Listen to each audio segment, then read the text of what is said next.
Hong Kong Stock Exchange Directors Training.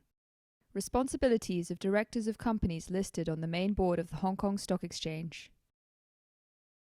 8. Shareholders meetings. 1. Notice of general meetings. Code provision E13 in the Corporate Governance Code requires 1. At least 20 clear business days notice for annual general meetings, and 2. At least 10 clear business days notice for all other general meetings.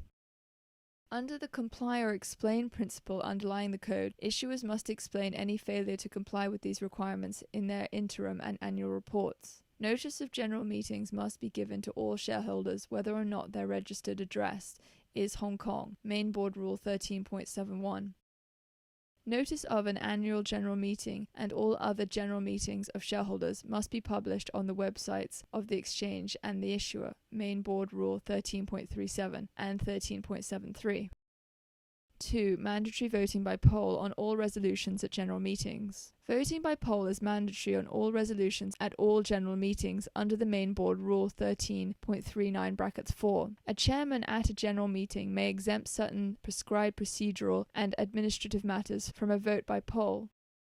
Examples of such procedural and administrative matters include adjourning a meeting by resolution to ensure the orderly conduct of the meeting, maintain the orderliness of the meeting, or announce results at the end of the annual general meeting.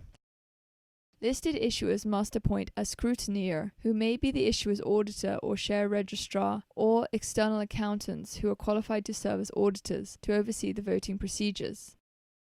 The results of the poll must be announced by the issuer as soon as possible and no later than 30 minutes before the earlier of the commencement of the morning trading session or any pre-opening session on the business day following the general meeting. Main Board Rule 13.39(5).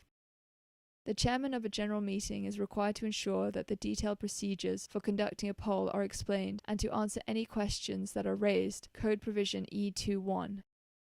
3. Parties required to abstain from voting. Any shareholder that has a material interest in a transaction or arrangement to be approved at a general meeting of shareholders is required to abstain from voting on the resolution. Main Board Rule 2.15. Factors relevant to determining whether a shareholder has a material interest include whether the shareholder is a party to the transaction or a close associate of such a party, and whether the transaction confers upon the shareholder or his close associate a benefit not otherwise available to other shareholders of the issuer. Main Board Rule 2.16.